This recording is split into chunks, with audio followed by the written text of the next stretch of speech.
আমাদের বেলাতে একটু ব্যতিক্রম। ভাগবত আমাদেরকে শিক্ষা দেয়, যখন ভগবান কপিলদেব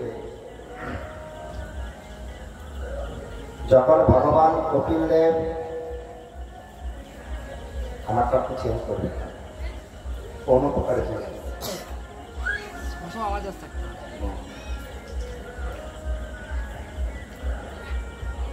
যখন ভগবান কপিলদেব মাতা দেবতীকে পূর্বের কথা অনুযায়ী ছেড়ে যাচ্ছে, কথা দিয়েছিল, আমি মানে কে? ভগবান কথা দিয়েছিল, আমি তোমার সন্তান রূপে জন্ম লাভ করব, এটা সত্য, কিন্তু জন্ম হবার পরেই কিন্তু আমি তোমাদেরকে ছেড়ে চলে যাব। আর সেই কথা রক্ষা করার জন্য ভগবান যখন দেবতী মাকে ছেড়ে চলে যাচ্ছে, তখন দেবতী মা ভগবানের কাছে নিজের সন্তান ভগবান কপিল দেবের কাছে জিজ্ঞাসা করছে, এ সংসারে সবই তো পরিবর্তন হবে,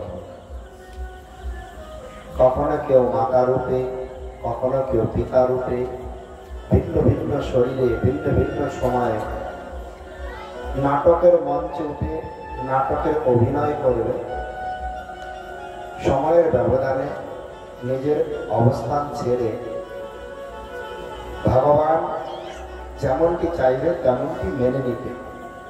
তাই আমরা দেখতে পাই, কেহ মানে কেহ না মানে সব তার দাস, যে না মানে সেই পাপে হয় তার সর্বনাশ। আমরা মানলেই কি না মানলেই আমরা সবাই কৃষ্ণ দাস, যেটা মালিক চাইবে সেটাই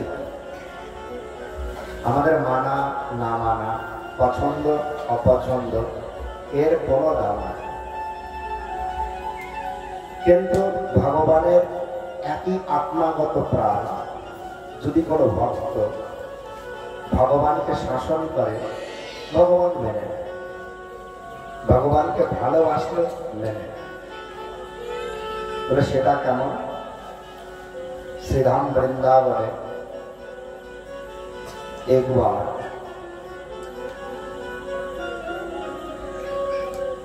এক গৃহিণী মাতা আর তার ছোট্ট শিশু সন্তান দুজনে অতি আনন্দে বসবাস করছে। হঠাৎ তার একদিন বাৎসল্য রসে আপ্লুত হয়ে তিনি একটি গোপাল বিগ্রহ তার গৃহে নিয়ে আসলেন। আগে মাতাটি যা বানাতেন তার বালককে অর্পণ করতেন। আগে স্নান আদি, শৃঙ্গার আদি যা কিছু সবকিছুতে বালক অগ্রভাগ গ্রহণ করত। কিন্তু যখন বা যেই দিন থেকে গোপাল আসলো, মা এখন সকালে উঠে আগে গোপালকে জাগায়, গোপালকে স্নান আদি করায়, গোপালকে রন্ধন করে আগে দেয়। বালকটি ঈর্ষা হতে লাগলো, বাবা আগে তো ভালোই ছিলাম, এ কোথা থেকে আসলো? শুধু সিংহাসনে বসে থাকে আর বসে বসে তো আমার অগ্রভাগ নিয়ে নিয়েছে। হ্যাঁ, তো এইভাবে ভিতরে অন্তর থেকে রেশারেশি চলছে, না এটা হতে দেওয়া যায় না, আমার ভাগ নিয়ে নিয়েছ। আর মা একদিন এইভাবে তাকে বলল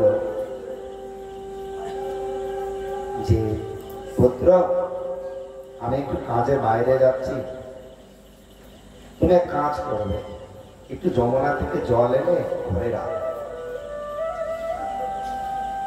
আর সেই বালক মায়ের অনুপস্থিতিতে জল আনতে যাবার আগে গোপালকে কটাক্ষ করে বলছে, শুধু সিংহাসনে বসে বসে খেলে হবে,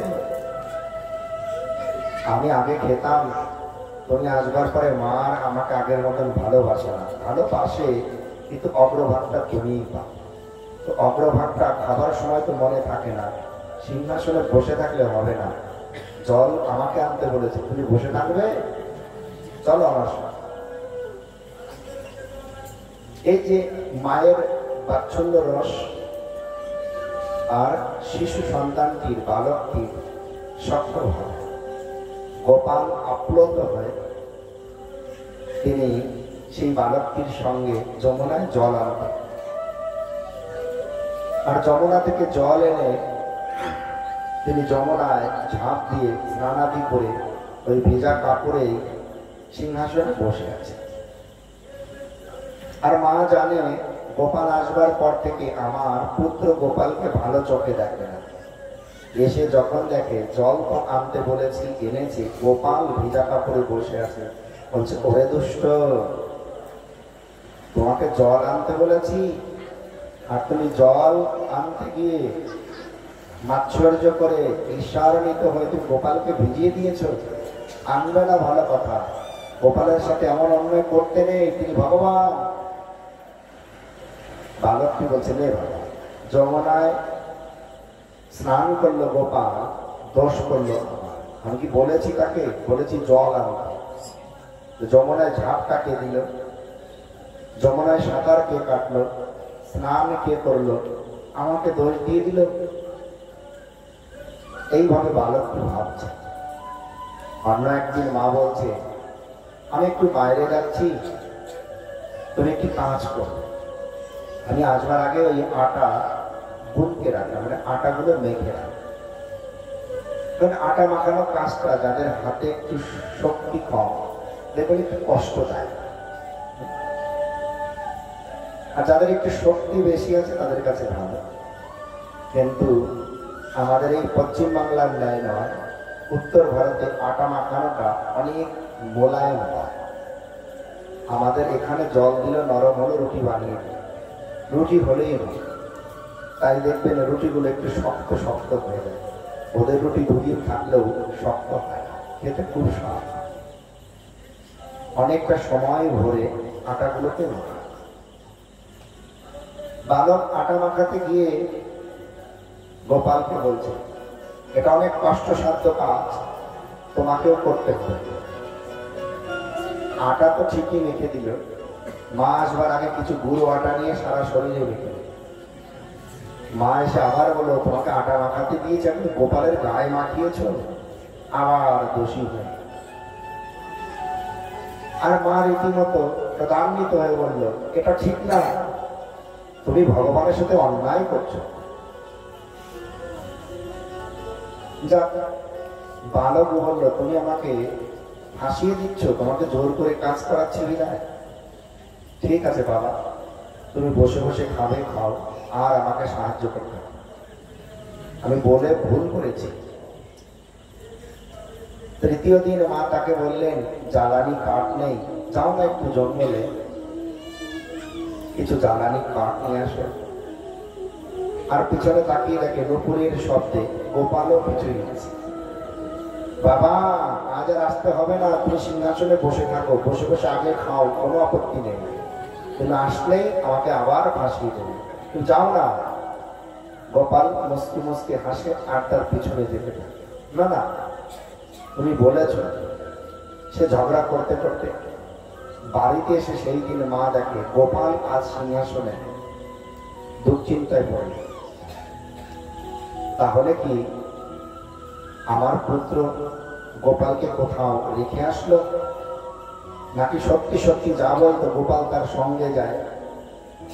তার মনে একটা কৌতূহল যায়। আর সেই কৌতূহল বশত তিনি কি করলেন, সেই যে রাস্তাতে কাঠ কাটতে গিয়েছে সেই রাস্তাতে যেতে লাগলেন। সেই রাস্তাতে গিয়ে দেখে গোপাল বড় একটা শুকনো কাঠের বোঝা নিয়ে আগে আগে আসছে, বালক পিছিয়ে পিছিয়ে। আর এই ভাব দেখে গোপালের বোঝা থেকে বোঝাটা নামিয়ে মা কাঁদতে কাঁদতে বলল, হে প্রভু, তুমি ভক্তের জন্য কি না করতে পারো? সেই প্রেমের সম্বন্ধ হলে ভগবান ভক্তদের সব। গোপাল বলতে লাগলেন, মা তুমি আমাকে পুত্রের ন্যায় স্নেহ করো, এটা সত্য, কিন্তু বন্ধুর ন্যায় আমাকে শাসন, ভালোবাসা, সঙ্গে খেলা, কথা বলা, এটা কে করবে?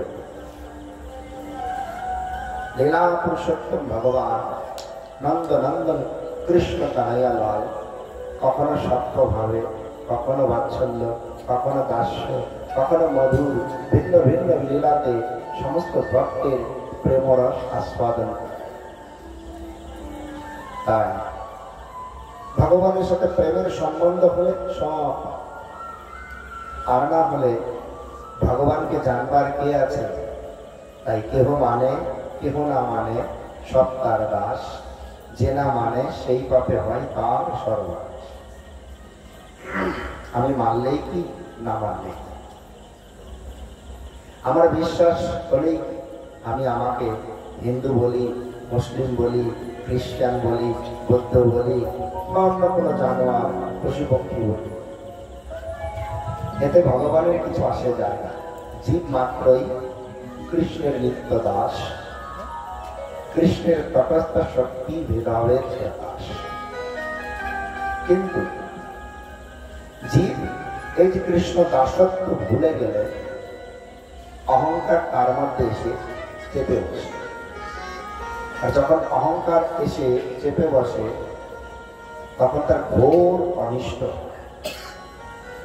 যখন অহংকার এসে না আমি কিছু হয়ে গেছি, আমি ভগবান, আমি আচার্য বর্গের, আমি গ্রন্থের কোনো সিদ্ধান্ত না মেনে আমার মন গড়া সিদ্ধান্ত দিয়ে কলিকা, রাজা কলি, কলি মানে অধর্ম, রাজা অধর্মের, নিয়ম অধর্মের, সংখ্যা গরিষ্ঠ লোক অধর্মের, সেখানে এই মায়াবদ্ধ জীবকে আমি সহজেই বুঝাতে পারব।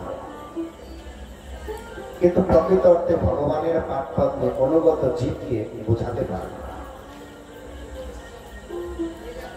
এই যে কথার আয়োজক জিতু আদক প্রভু সকালে আমার কাছে গিয়ে অনেক সুন্দর করে বড় বড় মহাপুরুষদের বর্ণনা করছে। আমি তাকে জিজ্ঞাসা করলাম, আমরা কাকে মানব, ভগবান না কোনো ব্যক্তিকে? তিনি বললেন ভগবান। তাহলে সেই ব্যক্তির কথা আর ভগবানের সিদ্ধান্ত মেলে না। তারপরেও আমরা কিভাবে বলি যে তাদের পাঠতত্ত্ব অনুসরণ করলে আমাদের মঙ্গল করবে? তাই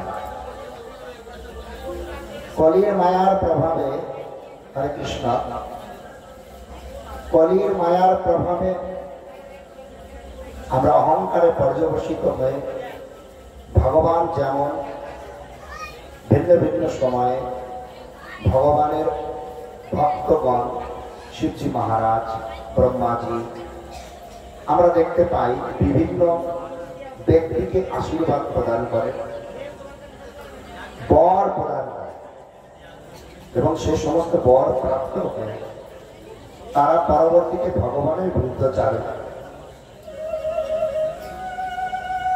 ক্ষমতা দিতেই পারে। জগৎ শ্রেষ্ঠ পণ্ডিত, অসুর শ্রেষ্ঠ পণ্ডিত দশানন রাবণ, ভগবান তার পাণ্ডিত্যে সম্মান দিয়ে তাকে দিয়ে শিব মন্দির প্রতিষ্ঠা করে। তার পাণ্ডিত্য অপরিসীম, কিন্তু ভগবান বিরুদ্ধে।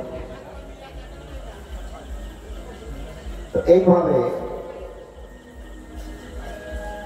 পাণ্ডিত্যর জোরে, কলা কৌশলের জোরে জগতে হয়তো অনেক বড় হতে পারবে, কিন্তু ভগবানের নিষ্কপট আনুগত্য ব্যতীত আমাদের বড় হবার কোনো উপায় নেই।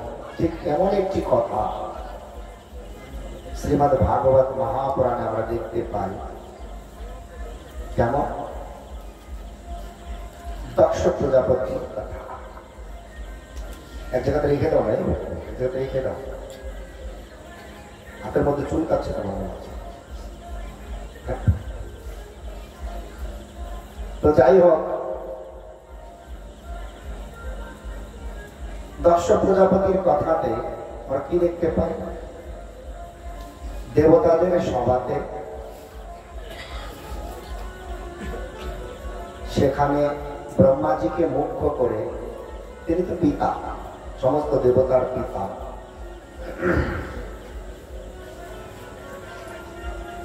কি হয়েছে না, সেখানে একটি বড় সভা আয়োজন করা হয়েছে। সভাতে সমস্ত দেবতারা আসবে, সমস্ত প্রজাপতিগণ আসবে।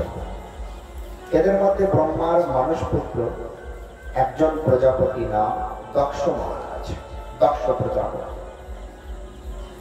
দেখতে অতীব সুন্দর, বহুগুণী গুণান্বিত, অতিমত্ত পুরুষ। এত গুণ থাকা সত্ত্বেও স্বয়ম্ভ মনুর তিনটি কন্যা, আকতি, দেবতী, প্রসূতি, এই প্রসূতিকে দক্ষ প্রজাপতির সঙ্গে বিবাহ দেওয়া হয়েছিল। আর তার 16টি কন্যা হয়েছিল। এই 16তম কন্যা হচ্ছে সবচেয়ে কনিষ্ঠ, সব থেকে সুন্দর, সর্বগুণায় গুণে গুণান্বিত, সর্ব থেকে শ্রেষ্ঠ। এই কনিষ্ঠ কন্যার নাম ছিল সতী। দক্ষ প্রজাপতি অনেক আগ্রহ করে বৈষ্ণবানাম যথাসম্ভব শিবজি মহারাজের সঙ্গে তার বিবাহ। কেননা এ সংসারে শিবের ন্যায় সৎপাত্র খুঁজে পাওয়া বড় যায়। তিনি নিরুপাধি।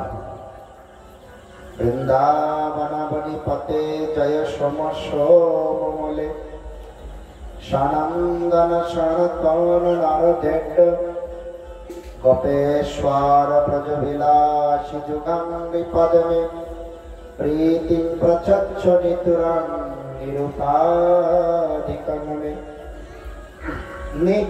উপাধি, উপাধি হয় না।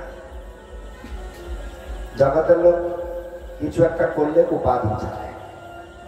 দেখবেন আজকাল মন্দির ধামে হোক আর যেখানেই হোক, মন্দিরের গায়ে টাইলসে বা দেওয়ালে খোদাই করা যারা যারা 2000 টাকা, 5000 টাকা, লক্ষ টাকা দান করেছে, আমার বাবা মার নাম লিখে দিতেন, আমি দান করেছি। হ্যাঁ, অদ্ভুত, নাম লিখে দিতে হবে, মানে আমি কিছু করেছি দেখাতে চাই।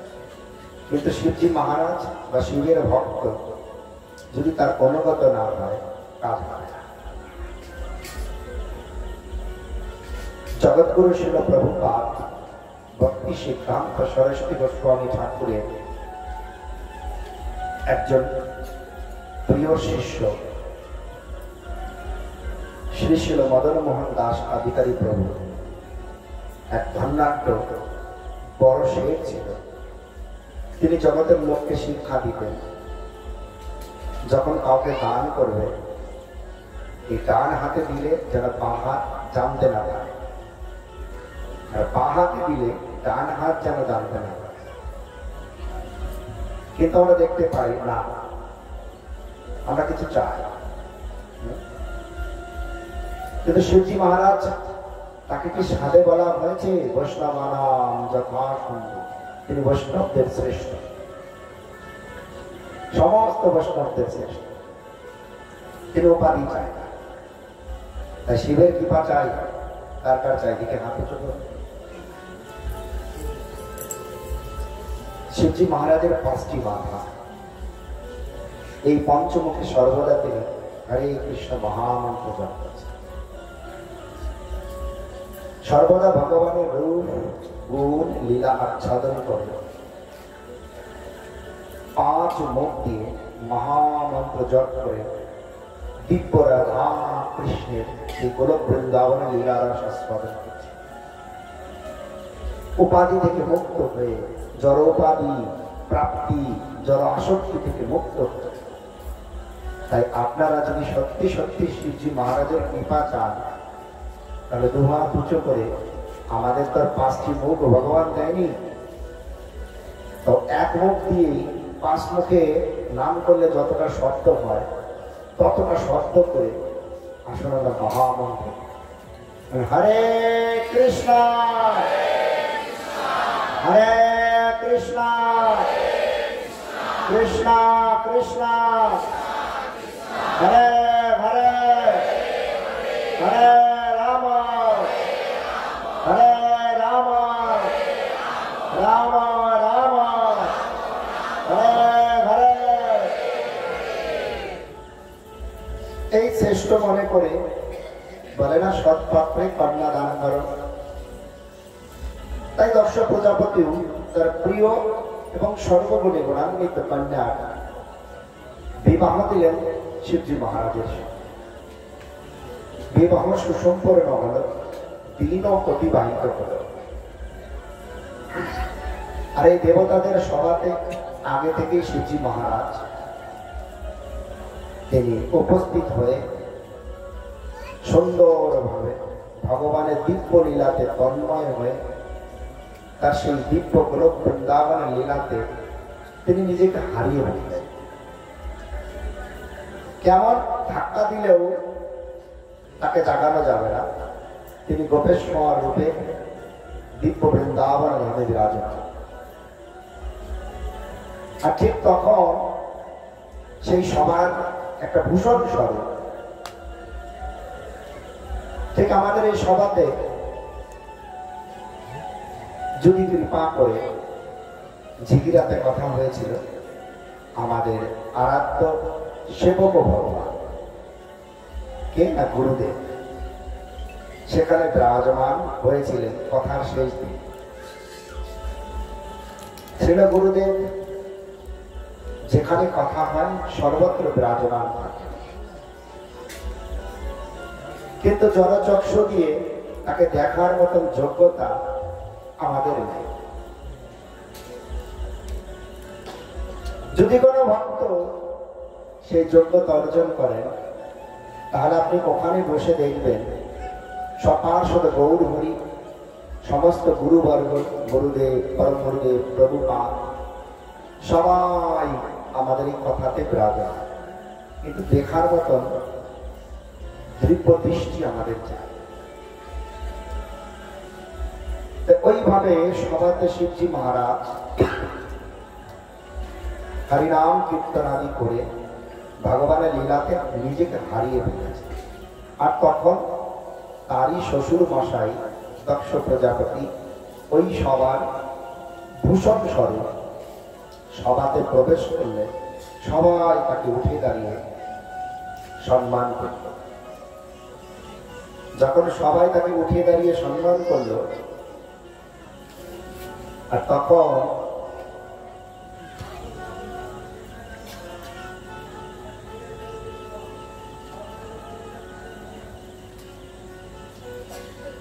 সেখান থেকে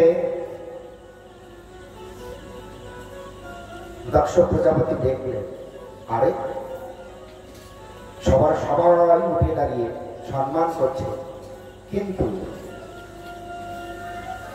আমি যার সঙ্গে আমার সর্বগুণে গুণান্বিত সব থেকে প্রিয় কন্যাটির বিবাহ দিয়েছি, সম্বন্ধে আমার পুত্র তুল্য, যাকে আমি শ্রেষ্ঠ ভেবেছি, সে দেখি আমাকে দেখে গাত্রোত্থান করল না, মানে নড়ে চড়েও বসলো না, উঠাতে দূরের কথা। শ্বশুর আসলে জামাইকে তো প্রণাম করা উচিত, সে প্রণাম তো দূরের কথা, উঠে দাঁড়ালো না। না না না, আমি তো ভুল করেছি, আমি ভেবেছিলাম আমি সর্বশ্রেষ্ঠ, কিন্তু ভূত প্রেতের সঙ্গে শ্মশানে থাকা সে সর্বশ্রেষ্ঠ কি করে হয়? না, আমি ভুল করেছি।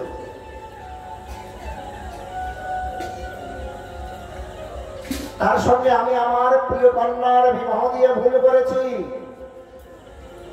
তিনি ওই অবস্থানের জন্য যোগ্য না, আমি তাকে অভিশাপ দিচ্ছি, আজ থেকে তিনি দেবতাদের সভায় আসার অযোগ্য, কেউ যেন তাকে নিমন্ত্রণ না করে, কেউ যেন তাকে যজ্ঞের ভাগ প্রদান না করে। কিন্তু শিবজি মহারাজ কোথায় আছে না ভগবানের দিব্য রাধা গোবিন্দের লীলাতে চলে জগতে এই যে চতুর্দশ ভুবনের মধ্যে তুল্যা নিন্দা স্তুতির সন্তুষ্ট মন তুল্যা নিন্দা স্তুতির মনি সন্তুষ্ট ইয়েন কেনচিৎ। কেউ নিন্দা করবে, কেউ প্রশংসা করবে, একদল আরেক দলকে নিন্দা করবে, আরেক দল আরেক দলকে নিন্দা করবে, বলবে ওদের গুরু নেই, বলবে ওদের গুরু নেই, ও বলবে আমি ভালো। কিন্তু বৈষ্ণব এই জগতের এই ভালো মন্দ থেকে ত্রিগুণাতীত হয়ে যখন গুণে থাকবে, সত্যগুণ রজগুণ তমগুণ, ততক্ষণ নিন্দা করবে। কিন্তু এর থেকে মুক্ত হয়ে দিব্যি ভগবানের সেই দিব্য লীলাতে সর্বদা তন্ময়, উনি ওদিকে ধ্যান না দিয়ে সর্বদা ভগবানের লীলা সাধনে ব্যস্ত। আর দক্ষ প্রজাপতি ভীষণ ভাবে কটু বাক্য প্রয়োগ করে শিবজি মহারাজকে তিরস্কার করে। সবাই সভা থেকে তিরস্কার করে তিনি চলে গেলেন। শিবজি মহারাজ প্রথমে যেমন মৃদুমেন্দু ভেসে ভগবানের লীলাতে আছে, এখন তার তো বাড়ির আবশ্যকতা নেই। বলে ক্রোধ তখন আসবে যখন কামনা বাসনা পূরণ করার ইচ্ছা থাকে। এটাই বৈষ্ণবতার পরিচয়। আর দিব্যি ব্রহ্মাজি জিজ্ঞাসা করছে, বলে না তিনি তো সম্বন্ধে তোমার শ্বশুর হয়, তোমার কি উচিত ছিল না একটু দাঁড়িয়ে তাকে প্রণাম করা? বলছে যারা দুষ্ট স্বভাবে জগতে অহংকারে মত্ত হয়ে গেছে, তারা উন্নত উত্তম বৈষ্ণব সর্বদা ভগবত লীলাতে থেকে সর্বত্র প্রত্যেকটি জীবকে পরমাত্মা স্বরূপে দর্শন করে সবাইকে সম্মান প্রদান করে এবং সর্বদা ভগবানের লীলাতে তন্ময় হয়ে, তাদের কাছে কোনো ভেদ বিচার নেই। কালকের কথাতে যখন সুখদেব গোস্বামী জন্ম লাভ করে যাচ্ছে, 16 বছর বয়সী বালক, দেখতে সুদর্শন, যুবক, দিগম্বর, পরনে কোনো কাপড় নেই। তাকে দেখে যুবতীগণ মাথা উঁচু করে উৎসাহের সঙ্গে তাকে দর্শন করছে, কি সুন্দর। কিন্তু পরিপূর্ণ বস্ত্রে আবরণযুক্ত ব্যাসদেব জি যখন আসলেন পিছনে পিছনে, যুবতীগণ স্নানরত অবস্থায় তাদের গোপনাঙ্গ ঢাকতে লাগলেন। ব্যাসদেব কৌতূহলবশত জিজ্ঞাসা করলেন, হে যুবতী রমণীগণ, আমার যুবক ছেলে দিগম্বর হয়ে যাচ্ছে, তোমরা উৎসাহের সঙ্গে তাকে দর্শন করছো, আমি বৃদ্ধ, বিভিন্ন বস্ত্রে আবশ্যকযুক্ত, কেন আমাকে দেখে লজ্জা পাচ্ছ? বললে আপনি অপরাধ ক্ষমা করবেন, আপনার ছেলে জীবন মুক্ত, এ সংসারে নারী পুরুষ এই জ্ঞান তার নেই। জগতের নারী পুরুষের জ্ঞান তার নেই, তিনি কাপড় পরলেই কি না পরলে। কিন্তু আপনার বেলাতে একটু ব্যতীত, তাই আপনাকে দেখে আমরা আমাদের গোপনাঙ্গ আবরণ যুক্ত করলাম। এইভাবে শিবজি মহারাজ বলল, আমি তো তাকে দেখা মাত্রই প্রণাম করেছি, কিন্তু তাকে দেখতে হবে যে না আমি তাকে প্রণাম করেছি, অভিমান। তাই দেখতে পাই জগৎগুরু শিল প্রভুপাদ ভক্তি সিদ্ধান্ত সরস্বতী গোস্বামী ঠাকুর আমাদেরকে অত্যন্ত সুন্দরভাবে শিক্ষা দিয়েছে। দুষ্টম কিসের বৈষ্ণব, মনটা দুষ্ট, কুলসিত, দুষ্টম কিসের বৈষ্ণব। যাদের মনের মধ্যে প্রতিষ্ঠা লুকিয়ে আছে, प्रतिष्ठार करे निर्जमेर गाने तब हरिना केवल कहिता प्रतिष्ठार करे निर्जमेर घरे तब हरिना केवल कहिता दुष्टम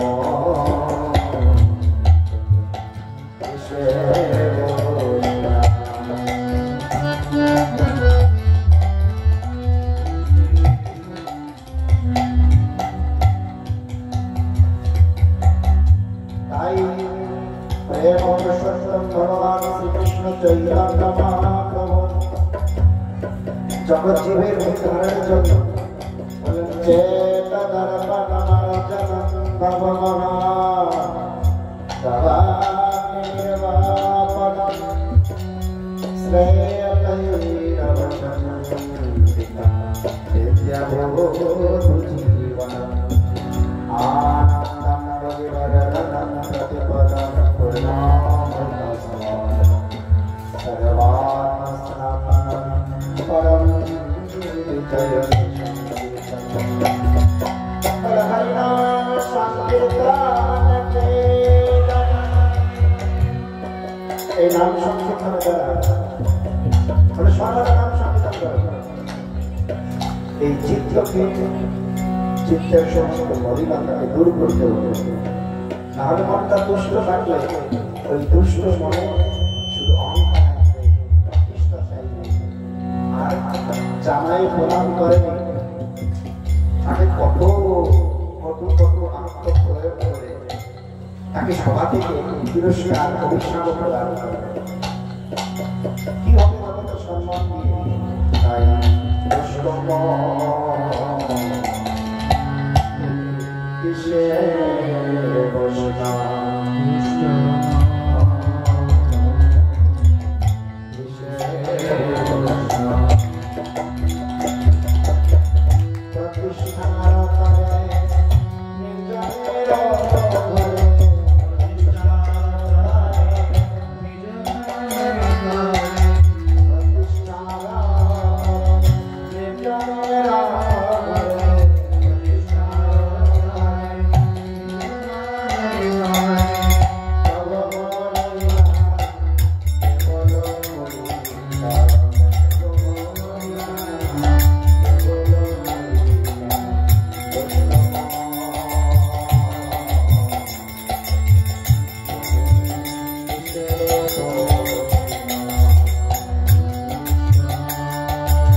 এইভাবে আরো বলছে প্রতিষ্ঠা সতরু, মানে নিজেকে বড় করবার যে আশারূপী তরু মানে বৃক্ষ, আর সেটা জড় মায়া মরু। হ্যাঁ বলছে না পেল রাবণ বুঝিয়া রাঘব। বিজ্ঞ ব্যক্তি, পণ্ডিত ব্যক্তি সব জানে, এত বড় পণ্ডিত্য লাভ করেও, মণিপুত্র হয়েও, শ্রেষ্ঠ কুলে জন্ম নিয়েও, বিদ্যাবতী থাকা সত্ত্বেও এই জড় মায়ার পিছনে যেতে যেতে তিনি স্বয়ং রাঘবের সঙ্গে যুদ্ধ করলেন, কিন্তু রাঘবের কৃপা প্রাপ্ত হতে পারল, বিরুদ্ধাচরণ। এইভাবে ব্রহ্মার পুত্র দক্ষ প্রজাপতি বৈষ্ণব শ্রেষ্ঠ শিবজি মহারাজকে চিনতে না পেরে, তার ভজনের স্তর চিনতে না পেরে, তাকে এই জড় মায়ার, জড় প্রতিষ্ঠা, জড় সম্মান পাওয়ার জন্য তাকে কটু বাক্য প্রয়োগ করে, অভিশাপ প্রদান করে, সেই সভা ত্যাগ করে তিনি তার গৃহে ফিরলেন। আর কি হলো এদিকে, শিবজি মহারাজ যেমন তেমন কৈলাসে ফেরত গিয়ে চুপচাপ বসে তিনি ভজনানন্দে তন্ময় হয়ে আছে। কিন্তু দক্ষ প্রজাপতি সেখানে শিবজিকে অপমান করে ভ্রান্ত নয়। দুষ্ট ব্যক্তিগণ হয়তো সময়ের ব্যবধানে আপনাকে বলতে পারে আপনি খুব ভালো, আপনি ঠিক করছেন, তখন সে চাপে পড়ে গেছে, হয়তোবা তখন কিছু করতে পারবে না, চুপচাপ চলে আসবে, সময়ের সুযোগ খুঁজে আপনাকে ঠিকই ছবল। সেখানে দেবতাদের সভাতে তাকে অপমান করে তিনি ক্লান্ত নয়, তিনি সন্তুষ্ট নয়, আরো বড় অপমান করতেন। কেমন? তিনি একটি বড় সভার আয়োজন করেন, অনেক বড় সভা, যজ্ঞ হবে। অভিশাপ দেওয়া হয়েছিল আজ থেকে শিবজিকে কোন যজ্ঞের ভাগ দেওয়া হবে না। শিবজিকে যখন যজ্ঞের ভাগই দেওয়া হবে না, যজ্ঞ আয়োজন করলে তাকে একটা সুন্দর করে অপমান করা যায়। হ্যাঁ, বড় সুন্দর করে গ্রামে দেখবেন, এমন বিভিন্ন জায়গাতে দেখবেন, ও ওই গ্রামটাতে করেছে, আমরা ওর থেকে বড় করে দেব। আমি গতকাল আপনাদেরকে একটি সুন্দর গল্প শুনেছিলাম। এক জায়গা প্রচার করতে গিয়ে আমাকে বলেছে অমুক গ্রামে এত লোক হয়েছে, কি সুন্দর নাচ, কি সুন্দর কীর্তন। আমি মনে মনে হাসছি, আমি তো কীর্তনই করবো না। আমাকে সে কথা বলে লাভ কি, বাকিটা মহাপ্রভু দেখবে, যদি কাল বেরও করে দেয় আপত্তি। তো এইভাবে এই জড় বিষয়ে সিদ্ধান্ত নিয়ে দক্ষ প্রজাপতি জাগতিক লাভ প্রজা প্রতিষ্ঠার জন্য বৈষ্ণব অপরাধ করলেন। অপরাধ মানে কি? রাধা আরাধনা অপগত ইতি অপরাধ, অর্থাৎ রাধারানী যাকে রাধা কৃষ্ণের সেবা থেকে গেট আউট মানে বের করে দেয়, কি করলে? অপরাধ। এখন আপনি জেনে বুঝে আপনি কি চান যে রাধারানী আপনাকে বের করে দেয়? কে চায়? রাধারানী আপনাকে সেবা থেকে বের করে দেবে, এমন কেউ আছে চায়? কিন্তু আজকাল আমরা দেখতে পাই, হ্যাঁ, আজকাল পরম্পরাকে মানে না, বলে বাবার দরকার নেই, আমরা আকাশ থেকে কপিয়ে পড়েছি, বাবার সিদ্ধান্ত নেব না, আমরা যেটা বুঝি সেটাতেই চল। বাবার ঔরস ছাড়া জন্ম হলো কি করে? কোনো মানি না, আমরা আকাশ থেকে পড়েছি, পড়তেও পারি, ভগবান জানে। এটা হয় নাকি? কখনো হয় না। কিন্তু দেখবেন এমন অনেক আছে। জগৎগুরু শিল সরস্বতী প্রভুপাদ 1918 সালে সর্বপ্রথম পারমার্থিক বিদ্যা কেন্দ্র নামে গৌরীয় মঠ প্রতিষ্ঠা করলেন। আজ 107 বছর যেতে না যেতে তাকে অনেক লোক মানে না, তার সিদ্ধান্ত মানে না, তার আচার বিচার মানে না, তার কথা মানে না। মানে এখানে বোঝা যায় যে বাবার দরকার নেই। এরা মনে হয় দক্ষ প্রজাপতি দলে মানে অপরাধে যুক্ত হতে আনন্দ লাগে, তাই অপরাধটাকে আরো বাড়ানোর জন্য কি করলেন? বড় একটি যজ্ঞের আয়োজন করলেন। এইবার শিবজিকে নেমন্ত্রণ দেব না, দেখাবো কিছু হচ্ছে। সমস্ত জায়গাতে নেমন্ত্রণ দেওয়া হলো, সবাই আসছে, হ্যাঁ, তাদের সপরিবারে সন্তানাদি সহ কৌতূহল করে সকলেই কিছু কিছু জানেন। ওই কৈলাসের পাশ দিয়ে যাওয়ার সময় হঠাৎ সে বলছে, সতী এ তুমি যাবে না, এখনো তুমি যাওনি? তোমার বাবা এত বড় যজ্ঞের আয়োজন করেছে। বাবার বাড়িতে কোনো কাজ হলে আমাদের সমাজে প্রচলন আছে, বাবা মেয়েদেরকে আগে থেকেই নিয়ে আসে। দেখবেন শুভকৃষ্ণ প্রভু তার 3টি মেয়েকে নিয়ে এসেছে, কিন্তু জানি না জড় কাজের জন্য কটি ভগবানের কথাতে আসক্ত হয়ে রয়ে গেছে আর কটি বাড়ি চলে গেছে জড় সংসারের কাজে। হ্যাঁ, সেটা তারা জানে, কিন্তু তিনি কিন্তু ঠিক নিয়ে এসেছেন। তো এইভাবে সতীকে কটাক্ষ করে সপরিবারে যাচ্ছে, দিব্য বিমানে চড়ে সামনে দিয়ে যাচ্ছে। আর তুই যাওনি এখনো? সতী বলছে, কোথায় যাবো? কেন? তোমার বাবার বাড়িতে। সেখানে কি? তো তুমি জানো না তোমার বাবা একটা বড় যজ্ঞের আয়োজন করেছে? তাই বলতে জানি না।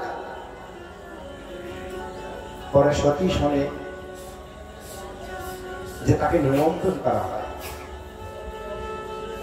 মেয়ে বিবাহ দেওয়ার পর মেয়েকে নিমন্ত্রণ করলে নিমন্ত্রণ গ্রাহ্য নয়। নিমন্ত্রণ করতে হবে জামাইকে, জামাইয়ের বাবা থাকলে তাকে। এখানে শিবজি মহারাজ মুখ্য, তাকে তো অভিশাপ দিয়ে তাকে অপমান করার জন্য এটা করা হচ্ছে, তাকে কেন নিমন্ত্রণ দেবে? সতী ঘরে এসে জিজ্ঞাসা করছে, বাবা নিমন্ত্রণ দেয়নি?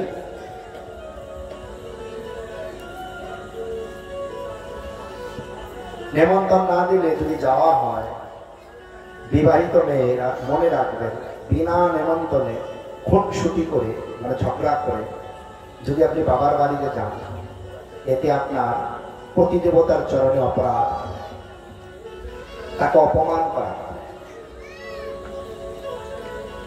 সেই অপরাধটা কার্যকর হবে যদি পতি সঠিক থাকে, কিন্তু তিনি যদি অনাচারী হয় সেক্ষেত্রে বিচারটা ভিন্ন হয়।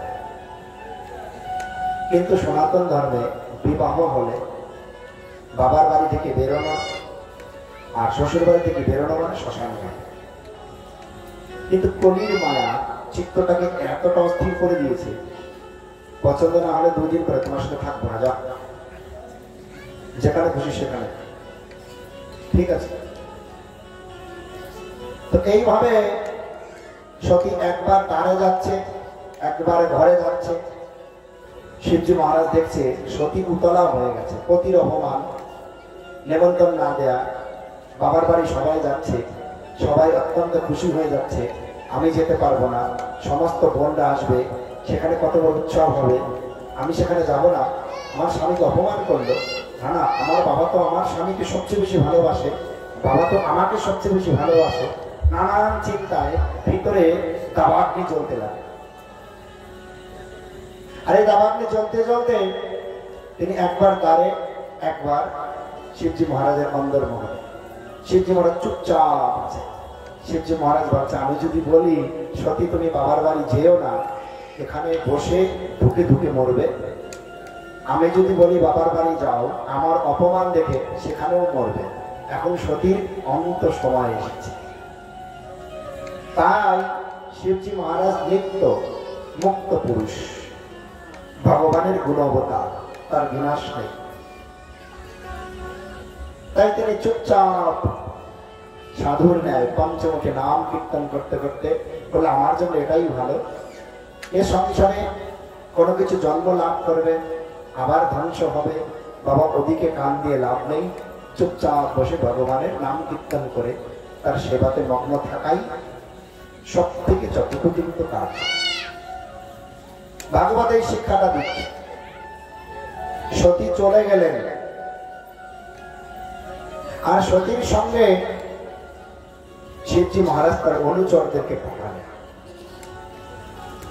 সতী গিয়ে দেখে তার মা বাবা সবাই আগত অতিথিদেরকে অভ্যর্থনা জানাচ্ছে। পাদ্য, অর্ঘ্য, আরতি দ্বারা আসুন। আমরা দেখেছি ছোটবেলাতে আমার দাদু নিমন্ত্রণ খেতে নিয়ে যেতেন, অনেক দূর হাঁটতে হাঁটতে নিয়ে যেতেন। সকাল 9টা-10টায় বেরোতো, যেতে যেতে বিকাল হতো। বাড়ির উঠানে একটা বড় মাটির চারে জল ভরে রাখতো, নদী থেকে জল এনে একটা টুল দিত, চেয়ার দিত, সেখানে মিষ্টি রাখতো, চন্দন রাখতো, মালা রাখতো। যেই আসবে ছোট বড় ভেদ নেই, চেয়ারে বসিয়ে ভাত দিয়ে মালা পরিয়ে চন্দন পরিয়ে মিষ্টি খাওয়ায়, এখন আপনি কথাতে গিয়ে বসুন। ওই কোনাতে যদি শুভকৃষ্ণ প্রভু করতো, আগত ভাগবত শ্রোতা মানে ভগবানের নিজ। তখন আমরা বুঝতাম না ওই মিষ্টিটা খাওয়ার জন্য, আর আমাকে সাজিয়ে দেবে মালা চন্দন দিয়ে, ওই বড়দের থেকেও আগে গিয়ে চেয়ারে বসে পা দুইখান মিলে দিতাম, ধুয়ে দাও, ময়লা লেগে গেছে, ভালো করে ধুয়ে দাও। কিন্তু এখন মঠে আসবার পরে দেখি, না বাবা ওটা করা যাবে না, ঘোর না। কিন্তু তখন বুঝতাম না, কিন্তু গৃহকর্তার এটা একান্ত খাম্মা। কত বৈষ্ণব দূর দেশ থেকে এসেছে। তাই ভাগবতে দেখতেন যখনই নারদ মুনি মুনি ঋষি আসছে, তখনই তাদের অভ্যর্থনা দিয়ে পাদ্য, অর্ঘ্য, আরতির মাধ্যমে তাকে বরণ করে নিচ্ছে। হ্যাঁ, কিন্তু সতীর দিকে ঘুরেও তাকাচ্ছে। আরে আমি আমার বাবার প্রিয় কন্যা, কিন্তু আমার বাবা আমার দিকে না তাকিয়ে অন্যত্র তাকাচ্ছে, অন্যদের অভ্যর্থনা জানাচ্ছে, আমার ভালো মন্দ জিজ্ঞাসা করছে না। না বাবা, মা তো একটু জিজ্ঞাসা করলো, বোনেরা জিজ্ঞাসা করছে না। না বাবা, জিজ্ঞাসা করতে গিয়ে, কথা বলতে গিয়ে যদি পিতা অসন্তুষ্ট হয়, কেউ কথা বলছে, কথা না বলাতে সতী ভিতরে ভিতরে জ্বলছে, আর তার এই অসন্তুষ্টির মাত্রাও বেড়ে যাচ্ছে। কি করা যাবে? একটা সময় সতী আর অপমান সহ্য না করতে পেরে, এদিকে যজ্ঞ শুরু হয়ে গেছে, তিনি কি করলেন? তিনি তার শরীর ত্যাগ করলেন। আর কত অপমান! সতী সতী পত্নী, স্ত্রী তার পতির অপমান সহ্য করতে পারে না।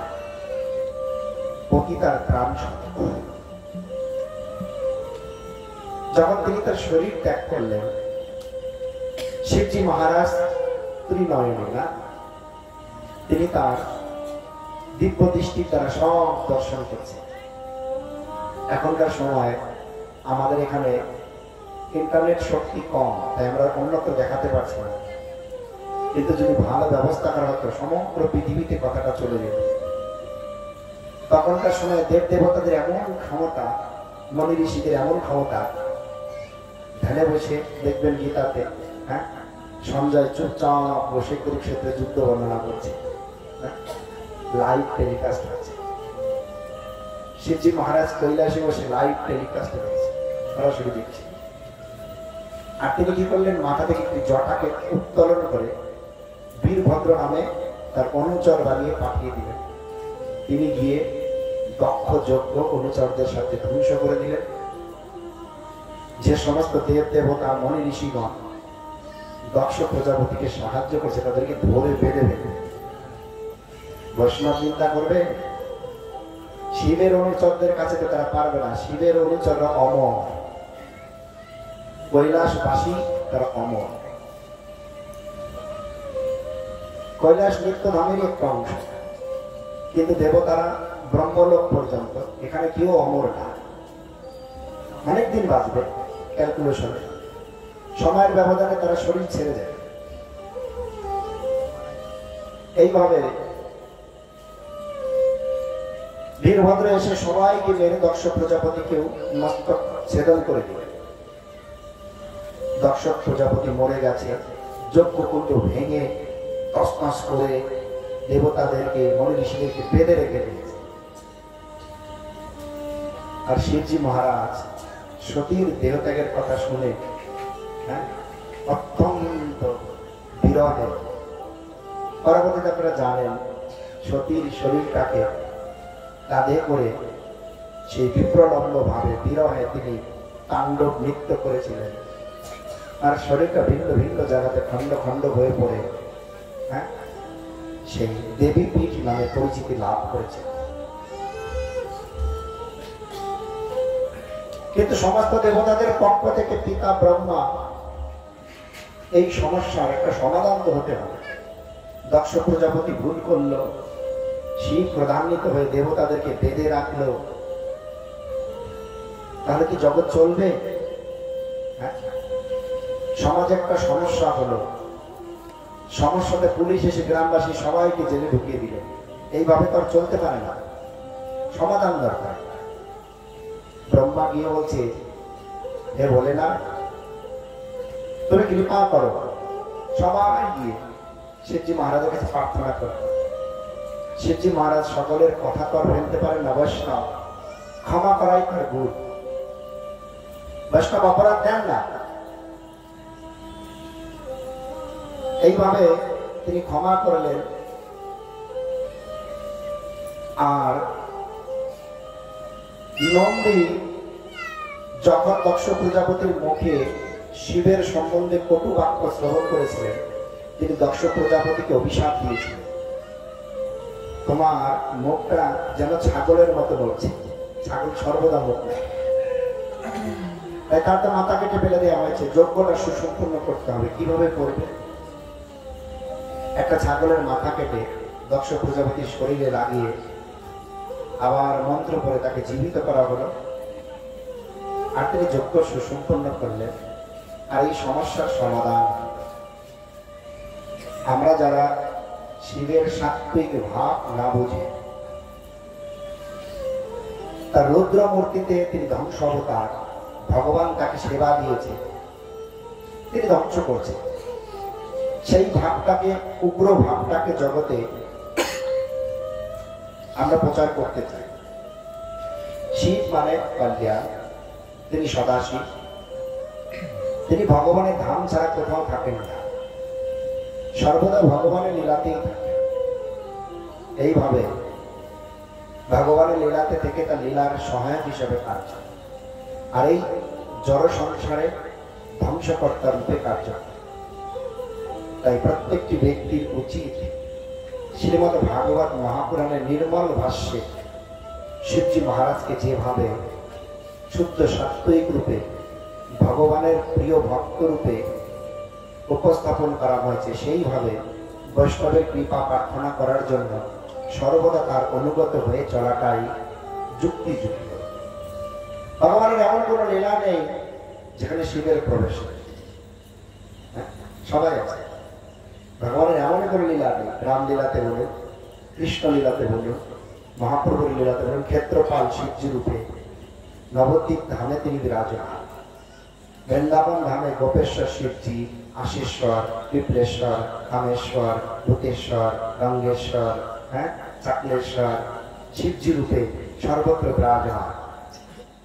তাই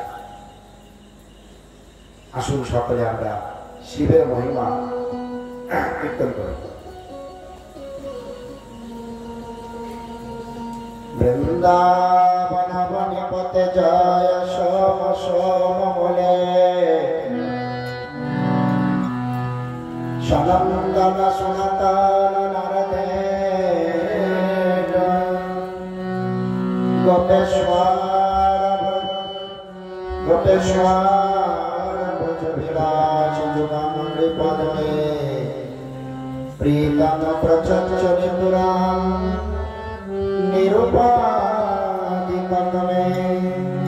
हरे शिवजी महाराज की जय जय निताई गौर प्रेमानंदे। हरि हो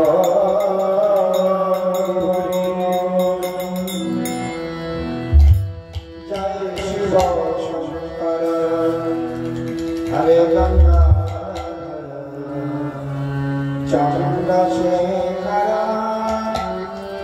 जय जय जय शिव शंकर हरे गंगाधर चंद्रशेखर जय जय जय शिव शंकर हरे गंगाधर चंद्रशेखर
শিবজি মহারাজ কি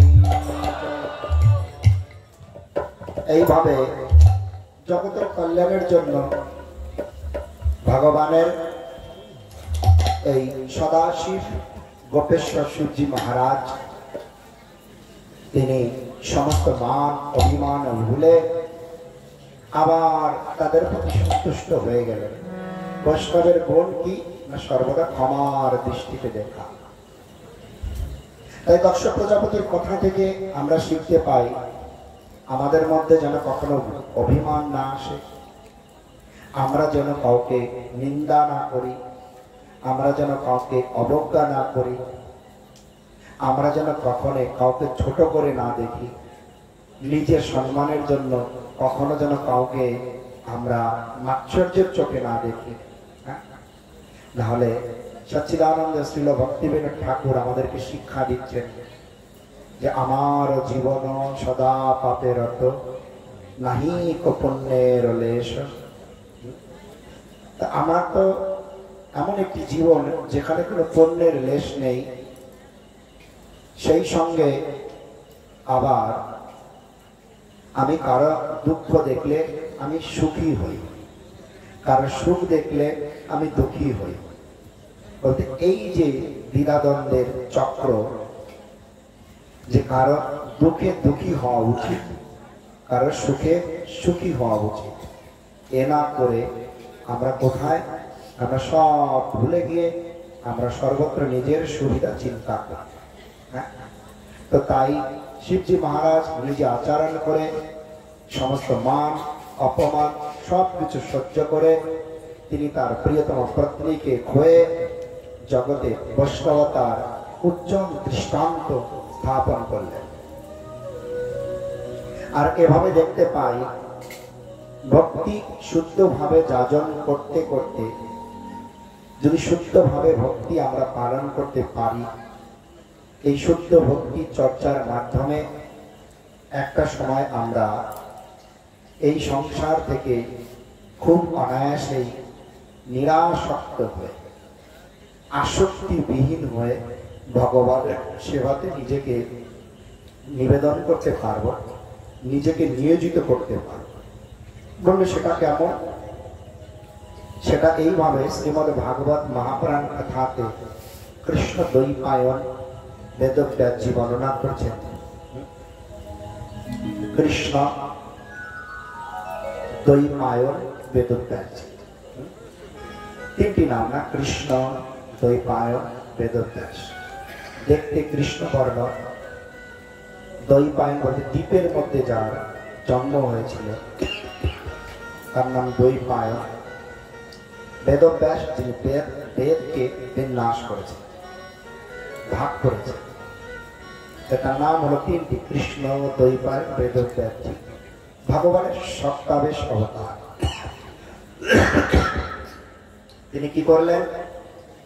তিনি এইভাবে বর্ণনা করেছেন যে ঋষভদেবের সর্ব থেকে সব থেকে জ্যেষ্ঠ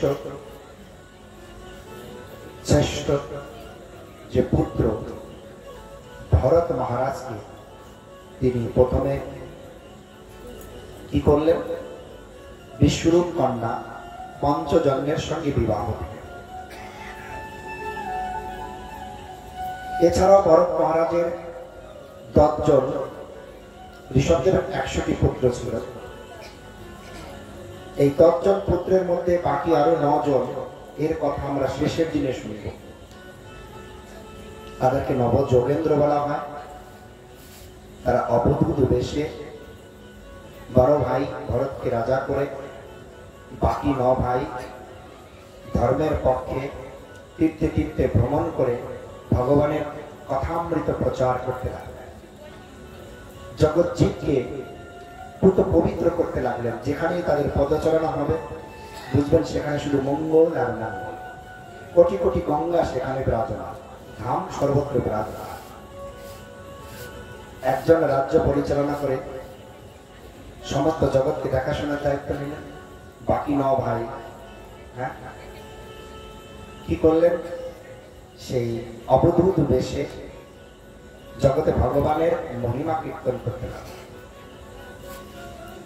ভাগবত শিক্ষা দিচ্ছে একের অধিক সন্তান হওয়া ভালো, বংশ রক্ষার জন্য সংসার করা উচিত, আবার জগতের কল্যাণের জন্য সংসার থেকে বিরক্ত হয়ে ভগবানের কথামৃত জগতে প্রত্যেকটি দ্বারে দ্বারে প্রত্যেকটি ব্যক্তির নিকট পৌঁছে দেওয়া এমনও ব্যক্তির আবশ্যকতা আছে, যেমন নারদ মুনি, চতুর্কুমার, নবে যোগেন্দ্র আমরা দেখতে পাই। আর যেখানে যে শাস্ত্রই খুলে নেই না কেন, এরাই গিয়ে সেই শাস্ত্রের কথা বলেছে। একাদশীর সমস্ত কথা দেখবেন, ভাগবতের কথা দেখবেন। এ ভরত মহারাজ পিতার আদেশে সংসার করলেন, সন্তানাদি হলো, একদিন অনুভব করলেন সবই তো হলো, এখন তো আমার আর সংসারে আবশ্যকতা নেই। ঠিক যেমন আমাদের মধ্যে বসে আছে, আমাদের দেখতে পাচ্ছেন আমাদের মধ্যে গৌতম প্রভু নামে আমাদের এক জ্যেষ্ঠ গুরু ভাই বসে আছে। তিনি বিজ্ঞ পণ্ডিত ব্যক্তি, তিনি দুটি কন্যা ছিল, বিবাহ দিয়ে দিয়েছেন, ছেলেকে বিবাহ দিয়েছে, বয়স হয়েছে, কিন্তু কলিকাল। ভাগবতের সিদ্ধান্ত কি? ভরত মহারাজ বলছে আমি তো সবই করলাম, রাজ্য শাসন করলাম, সন্তানাদিকে ভার বুঝিয়ে দিলাম, তাহলে এখন মনে হয় আমার সংসারে থাকাটা উচিত। তাই দেখবেন সনাতন ধর্মে ব্রহ্মচারী, গৃহস্থ, বানপ্রস্থ, সন্ন্যাস চারটি আশ্রম রয়েছে। কিন্তু কলির মায়া বা মোহ এমন জিনিস, তারা এই মায়ার সংসার সময় হয়ে গেলেও ছাড়তে চায় না। না, আমার অনেক কাজ আছে। কি কাজ? তার কোনো বর্ণনা নেই। কিন্তু মহারাজ ভরত এমন দৃষ্টান্ত দেখালেন, এই ভারতবর্ষের নাম আগে ছিল অজনা, তার নামানুসারে নাম হলো ভারতবর্ষ। তিনি দেখালেন না, আশ্রম ধর্ম করতে হবে, আমার আর আবশ্যকতা নেই, আর এই মোহে থাকার আমার আবশ্যকতা নেই। তাই তিনি কিন্তু সব কিছু তার সন্তানাদের উপরে বুঝিয়ে দিয়ে তিনি পুনঃ আশ্রমে গিয়ে হরিভজন করতেন। দিব্যি হরিভজন করছে, হরিনাম কীর্তনে রত। এখন কেউ প্রশ্ন করতে পারে, সংসারে থাকলে কি হয় না? হয়। কেন হয়? একজন পত্নী, একজন ব্যক্তি যদি 10টি পত্নী থাকে, আর সেই পতি যদি ভালো হয়, তাহলে ওই পতির ভালোবাসা বাড়বে না, তার ভালোবাসাটা 10টা পত্নীকে ভাগ করে দিবে। ভালোবাসা কখনো বাড়ে না, তার ভালোবাসা 10 ভাগে ভাগ। বানপ্রস্থ নিলে কায় মনোবাক্যে একমাত্র রাধা গোবিন্দ ব্যতীত কেউ নেই। কিন্তু গৃহে থেকে করতে গেলে সমাজ, সন্তানাদি, নাতিপুত্র, নাতি নাতনি, আত্মীয় স্বজন, বিভিন্ন কার্যক্রমে আমার ভগবানের ভালোবাসাটা কেউ না কেউ ভাগ করে দেয়। নিশ্চিন্ততা আসবে না। আমি ব্যবহারিকভাবে তা দেখেছি। আমি যখন যে বছর প্রথমে মঠে আসলাম, দক্ষিণ ভারতে, জায়গাটার নাম উত্তমপালায়। শ্রীল গুরুদেব বছরে একবার যান। বিদায়ের সময় আমি ততটা জানি না, আমাকে বলছে হরিনাম। দক্ষিণ ভারতে বিদায় দিলে সঙ্গে কলা দিয়ে বিদায় দেয়। বাংলাতে কলা বিদায় দিলে অশুভ, দক্ষিণ ভারতে কলা বিদায় দিলে শুভ। গুরুদেব আমাকে ইশারা দিয়ে বলছে কলা নেবে না, ওরা বলছে কলা নিয়ে গেলে শুভ হবে যাত্রা। এটা আমাদের বাঙালি লোক, আমাদের বিচার কলা নিয়ে গেলে অশুভ হবে। কি করা যাবে? আমি চুপচাপ দাঁড়িয়ে আছে, মহামন্ত্র বলছে, দেখি সব লোক কাঁদছে, গুরুদেবকে বিদায় দিচ্ছে। ওদের কান্না দেখে আমারও কান্না পাচ্ছে, কত কষ্ট হচ্ছে। কিছুদিন ঘুরতে ঘুরতে প্রতিদিন যখন সকালে একবারই বিদায় নিয়ে বিকালে আর একবারই যাই, রাতে বিদায় নিয়ে সকালে আর এক বাড়ি যাই, কিছুদিন আমার অভ্যাস হয়ে গেল। যে বাড়ি যাই তারাই আমার আপন, যে বাড়ি ছাড়ি তাদের কথা মনে থাকে। কিন্তু তখন বুঝি গুরুদেব দিব্যি চিন্ময় আনন্দে ভগবানের সেবা করে যাচ্ছে, ভগবানের নিজজন। এই যে নবযোগেন্দ্র মণি ঋষিগণ, নারদ মণি, কি তার অসুর কি তার দেবতা, কি অসুর লোক কি দেবতা লোক, সর্বত্র বিচরণ করে নারায়ণ নারায়ণ নাম জপ করে যাচ্ছে। তার কি কোনো অসুর দেবতার ভেদাভেদ আছে? ভক্ত ভক্তের ভেদাভেদ আছে? নেই। তাই আমার ভজনের স্তরটাকে উন্নত করতে হলে আমাকে তো এই আশ্রম ধর্ম যেটা বানানো হয়েছে সেদিকে ধাবিত হলে আমার দ্রুত মঙ্গল। বাড়িতে পড়াশোনা করা যায়, তারপরেও স্কুলে যাওয়া হয়, কেন পড়াশোনার জন্য স্কুলটাই বানানো হয়েছে। পঞ্চ পাণ্ডবেরা যে রাজ্যের জন্য কত কলহ কত বিবাদ, বনবাসে থাকলো, যুদ্ধ হলো, রাজ্য পেল, সন্দেশ আসলো, আর রাজ্য দেখাশোনা করতে হবে না, এবার 5 ভাই বানপ্রস্থ না। প্রথমে জঙ্গলে গেল, আবার কৃষ্ণ অন্তর্ধানের পরে জঙ্গলে গেল। যেমন যেমন কৃষ্ণ চাইছে তেমন তেমন হচ্ছে। হ্যাঁ, আমরা শুধু মহাভারতের গল্প শুনি।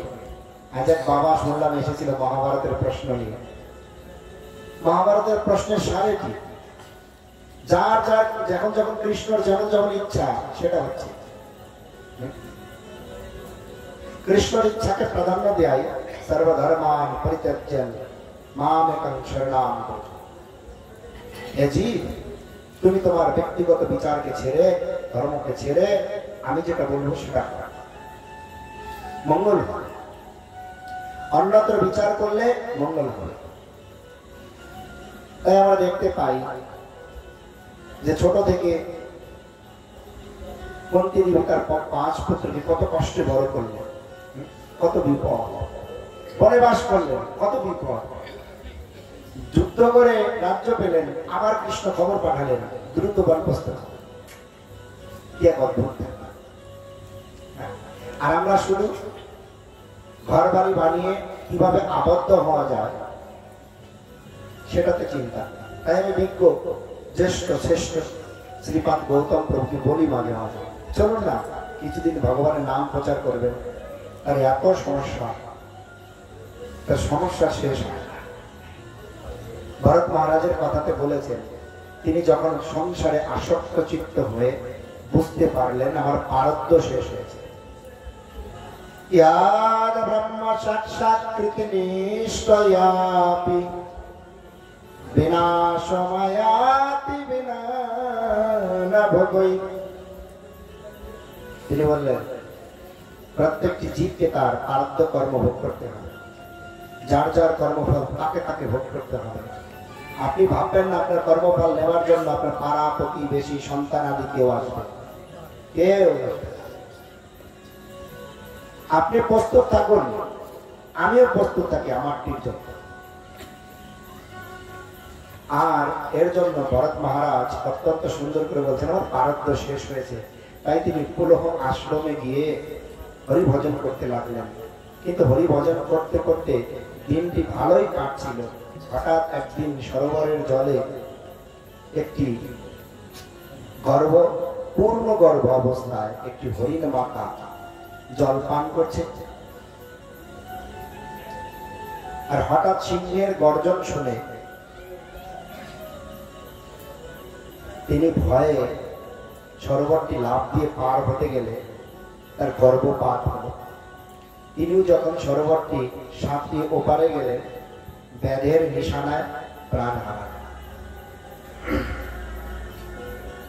ছোট্ট শিশু হরিণ শাবক মহারাজ ভরত আদর করে স্নেহ করে আশ্রমে নিয়ে এসে তাকে বড় করতে লাগলেন। এইভাবে যখন বড় হচ্ছে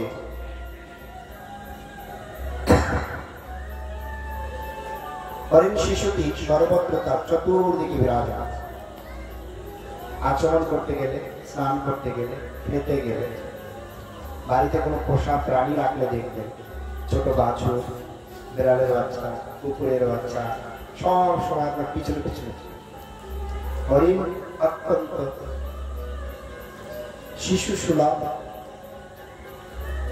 আর কোমলমতি একটি প্রাণী। মহারাজের ভালোবাসা পেয়ে সর্বত্র তার চতুর্পাশে তিনি বিচরণ করতেন। কিন্তু মহারাজের এইভাবে যখন শরীর অন্ত সময় আসলো, তিনি ভাবতে লাগলেন ছোট্ট হরিণ শিশুটি কখন যেন সিংহ বা খায় না, এসে কে তাকে দেখবে এই আশ্রমে, এই জঙ্গলে কে দেখবে, তাকে দেখাশোনার কেউ নেই। এই দুশ্চিন্তায় সেই রাজা তার পরিবার, আত্মীয় স্বজন, রাজ্য সব ছেড়ে ভজন করতে আসলেন। সারা পৃথিবীর রাজা ছিলেন তখন, ভারতবর্ষের আন্ডারে সমস্ত পৃথিবী ছিল, তাই চক্রবর্তী সম্রাট। কিন্তু এখন এত কিছু ছাড়ার পর মাত্র একটি শিশু, শরীর শিশুর প্রতি তার মোহ হয়ে অন্তকালে চ মামেব স্মরণ মুক্ত কালে, অন্তকালে যে সমস্ত জীবগণ যা চিন্তা করবে পরবর্তীকালে তার সেই সেই শরীর ধারণ করবে। ভরত মহারাজ শরীর ত্যাগ করে ওই হরিণ শিশুর চিন্তা করে করে শরীর ছাড়াতে তিনি হরিণের শরীর নিয়ে জন্ম লাভ।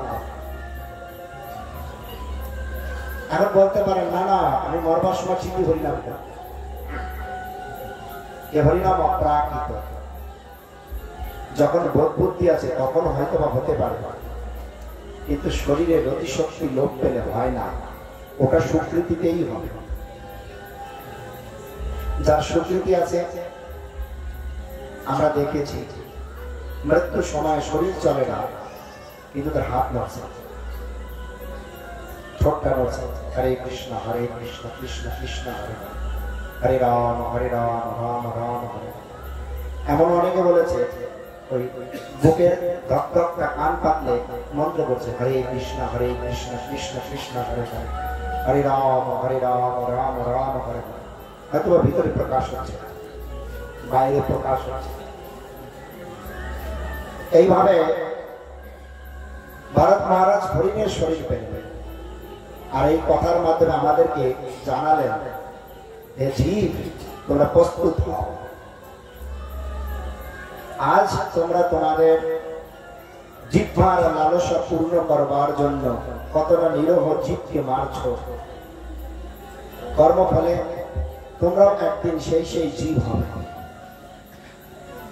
আজ তোমরা রূপ যৌবন আদি স্ত্রী পুত্রের মোহে বন্ধনে আসক্ত হয়ে আছো, তোমাকে ঘুরে ঘুরে সেই সংসারে আবার আসতে। কিন্তু বলেছিলাম ব্রত, ভাগবত কথা শোনার আগে ব্রতের কথা। ব্রত কি? রাধা গোবিন্দের দিব্য সেবা প্রাপ্তি, এটাকে আত্যান্তিক মুক্তি বলে। এই আত্যান্তিক মুক্তি হলে মঙ্গল, তাহলে হবে না। ভারত মহারাজ অত্যন্ত সৌভাগ্যবান, ঋষভদেব ভগবানের অবতার ছিলেন, তার পুত্র তিনি, ভগবানের পুত্র। আমরা সবাই ভগবানের পুত্র। কৃষ্ণ মাতা, কৃষ্ণ পিতা, কৃষ্ণ ধনপ্রাণ, কৃষ্ণের সংসার করে ছাড়িও না যায়, সবাই ভগবানের পুত্র। হ্যাঁ, শুধু অনাচারটা ছেড়ে দিলে, অনাচার না ছাড়লে। এইভাবে মহারাজের পূর্বজন্ম সম্বন্ধে সব জানা আছে। ও আমি মহারাজ ভরত ছিলাম, আমি সবকিছু থেকে আসক্তহীন হয়ে আবার হরিণ শিশুর প্রতি আসক্ত হয়ে আজ আমার এমন দশা। না বাবা, আমাকে সাবধানে চলতে হবে, যেন আবার কোনো কর্মের বোঝা বেড়ে না যায়। আমাকে সাবধানে চলতে হবে। এই মনি ঋষিদের আশ্রম ছেড়ে গেলে হবে না, তাদের সঙ্গ ছাড়লে হবে না, তাদের মুখ নিঃসৃত কথা না শুনে অন্যত্র ঘুরলে হবে না, তাদের অবশিষ্ট প্রসাদ না পেলে হবে না, তাদের চরণের ধুলে শরীরকে সিক্ত না করতে পারলে হবে না। ভক্তপদ ধুলি, ভক্তপদ জল, ভক্তভুক্ত শেষ, এই তিন সাধনের বল। তাই হরিণ শরীর লাভ করেও তিনি তো দিব্য পুরুষ। সেই মনি ঋষিদের আশেপাশে থেকে কথামৃত শ্রবণ করে তাদের অবশিষ্ট প্রসাদ পেয়ে তাদের চরণের ধূল নিয়ে হরি কথামৃত শুনে হরির জীবনটা কাটিয়ে আর অপেক্ষা করলেন কখন আমার এই পশু শরীর শেষ হবে। আজ ভগবান মনুষ্য শরীর দিয়েছে, হয়তো আমরা বুঝতে পারছি না। হে প্রভু, এত সুন্দর শরীর দিয়েছে, বুঝতে পারছি, শুনতে পারছি, চলতে পারছি। যদি পশুর শরীর হতো কিছুই বুঝতে পারত। হ্যাঁ, কাল দেখলেন কথা করতে করতে একটি সাপ এসে গেল। যত খারাপ হোক একজন ব্যক্তি আসলে এই শুভকৃষ্ণ প্রভু তাকে তাড়িয়ে দিতে পারবে, কিন্তু সর্প দেখে সবাই ভয়ভীত হবে। সর্পের শরীর পেয়েছে, একই জীব, তাকে না মারলেও তাকে কিন্তু তাড়িয়ে দেওয়া হচ্ছে। যাও বাবা, তুমি এখান থেকে যাও, তোমাকে দেখে সবাই ভয় পাচ্ছে। হ্যাঁ, সৌভাগ্য নেই ওই কথা বলতে শোনা। যদি আমরা আমি পরবর্তীতে মানুষের শরীর না পাই, তিনি দেখাচ্ছে হরিণ শরীর প্রাপ্ত হয়েছে। যদি আমাদের না পাই, এই কথাতে বসতে পারবো? এই আদক পাড়া বলতে পারবো এটা আমার আদক পাড়া? কোথায় কোথায় বিচরণ করে বেড়াবো? এইভাবে তিনি হরিণ শরীর ত্যাগ করে এক কুলীন ব্রাহ্মণ পরিবারে জন্ম লাভ করলেন। দেখতে হাট্টা কাট্টা, স্থূল মোটা, অত্যন্ত সুন্দর। জন্ম হওয়া মাত্রই মনে মনে ভাবলেন, বাবা, ছিলাম রাজা, গেলাম ভজন করতে, হয়ে গেলাম হরিণ। হরিণ জন্ম শেষ করে এখন আবার জন্ম হলো ব্রাহ্মণ কুলে। আবার যদি সংসার মোহে পড়ে যায়, তাহলে আবার যে কোথায় জন্ম হবে কে বলতে পারে?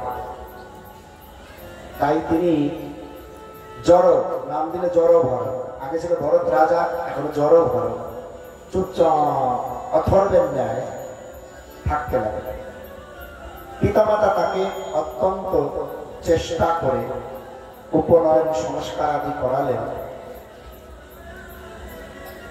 উপনয়ন সংস্কার হলে তাকে পড়াশোনা শেখাতে চাইলেন, সংসারের কাজ শিখাতে চাইলেন। তিনি এমন বোকার মতো বসে আছে, বলে, পিতা, আমি সব জানি, জন্মে জন্মের কথা জানি, আমি আবার শিখবো। দেখো যে আমাদের ওর বাবা আজ বসে দিয়ে ওকে চলে গেছে, চোখের সামনে দেখে। আমি আবার শিখবো এটা, যদি না জানতো বসে দিয়ে যেত। কিচ্ছু জানে না, চালাতে দিচ্ছে, মেশিনটা জ্বালিয়ে দিত। পরে তুমি মাপ চাই, বাবা তোমাকে চালাতে হবে। শিখেছে তাই চালাতে পারছে। জয় ভরত মহারাজ বলছে, আমি আবার শিখবো, আবার পড়াশোনা করবো। না বাবা, আমি সব জানি। যদি কোনো ব্যক্তি এই জন্মে জন্মে কি কি হয়েছে যদি জানে, তাহলে দুঃখের সংসারে আবদ্ধ হবে না। জানি না বিরাট মধুর মতন খেতে যায়। এটা কেমন? এইভাবে মনে করেন আমাদের জিতুবাবু ছিলেন, হাত চক্রবর্তী জিতুবাবু, বোম্বাইতে থাকে, দেখতে সুন্দর, জিতেন্দ্র আদর। জিতু প্রভু একটা গভীর জঙ্গল দিয়ে যাচ্ছে। হ্যাঁ, গভীর জঙ্গলে যেতে যেতে জিতু প্রভুকে একটা ক্ষুধার্ত বাঘ এসে তাড়া করল। আর কি হলো, জিতু প্রভু দৌড়াতে দৌড়াতে ঘাসে আচ্ছাদিত একটা অন্ধকার কুয়াতে পড়ে গেল। কুয়াতে একটা দড়ি ঝুলছিল, সে বাঁচবার জন্য দড়িটা ধরল। উপরে বাঘটা হা করে আছে, বাবা উঠো না, উঠলেই খাবে। সে ভয়তে উঠতে পারছে না। দড়িতে কতক্ষণ ঝুলে থাকবে, ভাবছে নিচে গিয়ে শুকনো কুয়া একটু দাঁড়ায়, নিচের দিকে তাকিয়ে দেখে বড় একটা অজগর সব হাঁ করে আছে, নিচে পড়লে গিলে সে মহা বিপদে পড়ে যায়। না পারছে নিচে যেতে, না পারছে উপরে উঠতে। কিছুক্ষণ পরে তিনি দেখলেন দুটো ইঁদুর, একটি কালো একটি সাদা, এসে দড়িটাকে কাটতে শুরু করেছে। বুঝে মরেছি। এবার দড়ি ঝুলে থাকলে নিচে তো পড়বই, উঠলে বাঘে খাবে, তাহলে নিচে পড়ে যাবো। ইঁদুরি কাটা শুরু করেছে। সে হিতাহিত জ্ঞান হারিয়ে ঠিক সেই সময় ওই দড়ির চাপাচাপিতে ঘাসে ঢাকা কুয়োর এক পাশে একটা মৌচাক ছিল, সেখান থেকে এক ফোঁট মধু তার জিহ্বায় এসে পড়েছে। এত মিষ্টি, সে ভুলে গেছে আমি দড়িটা ঝুলে আছি, সাদা ইঁদুর কালা ইঁদুর দড়িটা কাটছে, নিচে অজগর হাঁ করে আছে, উপরে পদার্থ বাঘ অপেক্ষা করছে। ভুলে গেছে, আসক্ত চিত্ত হয়ে গেছে মধুর মিষ্টতা। আমরা নিজের হাতে সংসারে কত জীবের মৃত্যু দেখছি, কত জীবের জন্ম দেখছি, কত জীব এ সংসারে আসছে যাচ্ছে, পরিণতি বড় ভয়ানক। তারপরেও জেনে বুঝে এই সংসারেই আসক্ত হচ্ছে। ভাগবত তার বিপরীত শিক্ষা দিচ্ছে, ভগবানে আসক্ত হও, সংসারে নয়। কিন্তু এই মুখে নিষ্ঠতা পরার নেয়, জানিয়ে সংসারে মৃত্যু নিশ্চিত, মৃত্যুর সংসারে ওই এক ফোঁটা মধুর আস্বাদনের জন্য আসক্ত চিত্ত হয়ে এখানেই মোহগ্রস্ত হয়ে গেছে। আর ভরত মহারাজ বলছে, বাবা আমি সব জানি, আমি ছিলাম এই ভারতবর্ষের রাজা, গেলাম ভজন করতে, হয়ে গেলাম মোহপ্রাপ্ত হয়ে হরিণ হরিণ শরীর পার করে এখন জন্ম নিলাম ব্রাহ্মণ কুলে। তুমি আমাকে কি শিক্ষা দেবে? জন্ম জন্মের শিক্ষা দীক্ষা সব আমি জানি, আমি আর প্রকাশ করব না। মরার মতন অথর্ব হয়ে রইল। পিতা মাতা ভাবলেন একে দিয়ে কিছু হবে না, মনে হয় প্রতিবন্ধ, মনে হয় প্রতিবন্ধ। কি হলো? পিতা মাতা শরীর ত্যাগ করার পর ভাইরা তো এত ভালোবাসতেন না, তারা তাকে নানান ভাবে কটু বাক্য প্রয়োগ করে তাকে ওই রাতের বেলা ওই বিভিন্ন বন্য পশুদের উৎপাত থেকে ক্ষেতকে রক্ষা করার জন্য ক্ষেত পাহারা দিতে দিল। যাও বসে বসে শুধু খেতে থাকো, ক্ষেতটা পাহারা দাও। ভাইদের কটু বাক্যে পরিপূর্ণ সুন্দর আহার পেত না, লাঞ্ছনা বঞ্চনা। এটাও অনেক ভালো, কিন্তু মোহগ্রস্ত হয়ে ভেসে গেলে যে কোথায় জন্ম হবে। তুমি এক জন্ম যদি মোহপ্রাপ্ত না হই, এক জন্ম ভূতকে দেবে, কিন্তু মোহপ্রাপ্ত হলে জন্মে জন্মে কোথায় যাব ঠিক নেই। বলছে ভাইদের এই লাঞ্ছনা অনেক ভালো, খেতে দিচ্ছে, যাই দিচ্ছে, পান্তা দিচ্ছে, সব ভালো, সহ্য করে নিলেন। ও ক্ষেত পাহারা দিতে দিচ্ছে, করবো ভগবান চিন্তা, হোক বিল্ডিং এ বা খেতে, আপত্তি কোথায়? করবো ভগবানের নাম কীর্তন, গাছতলা হলে কি আর বিল্ডিং এ হলে, হ্যাঁ ইন্ডিয়া হলে কি আর আমেরিকা হলে, দরকার নেই ভালো জায়গা, খুশি খুশি মনে ক্ষেত পাহারা দিতে। আর একদিন ভদ্রকালীর উপাসক তস্করেগণ সমস্ত বনে ঘুরে ঘুরে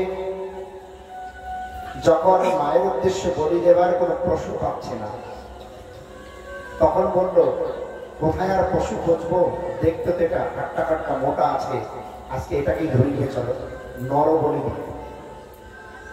স্নান করিয়ে ভরত মহারাজকে সাজিয়ে গুজিয়ে মায়ের সামনে বলি দিতে গিয়ে মা চোখটা খুলে দেখে, বাবা পরম ভাগবত, মহারাজ ভরতকে ধরে নিয়ে এসেছে বলি দিতে। ভগবান এ সমস্ত জীবন্ত ভাগবতের হৃদয়ে বিরাজমান থেকে সর্বদা চলাচল করে। একটা গ্রন্থরূপী ভাগবত একটা ভরত মহারাজ রূপী সাক্ষাৎ এখানে এইরকম অনেক মহাভাগবত বিরাজমান আছে। বৈষ্ণব প্রভুরা সাধব হৃদয়ম বাচ্যম, উদ্ধবকে লক্ষ্য করে ভগবান কৃষ্ণ যুদ্ধ, আমি তো সাধুদের হৃদয়ে থাকি, সাধু আমার হৃদয়ে থাকে। মা দেখছে তো মহাভাগবত, ওরে বাবা কি করেছে, সঙ্গে সঙ্গে খবরটি কেড়ে নিয়ে সেই তস্করদের বলি করে আর মহারাজের কাছে প্রণাম চেয়ে বললেন, যাও আপনি যেমন বিচরণ করছিলেন বিচরণ। পরম ভাগবতের কোনো ভয় নেই। আর ফিরবার পথে সিন্ধু সৌবীর দেশের রাজা, নাম হচ্ছে রুহুগণ, সিন্ধু সৌবীর দেশের রাজা নাম হচ্ছে রুহুগণ, পালকিতে করে যাচ্ছিলেন কোন একটি সভা থেকে। হঠাৎ পালকি বহন করার একজন লোক কম করল, আর ওই রাতের বেলাতে কাউকে না পেয়ে ভরত মহারাজকে দেখে পালকি বহন করার কাজে লাগলেন শিবিকা।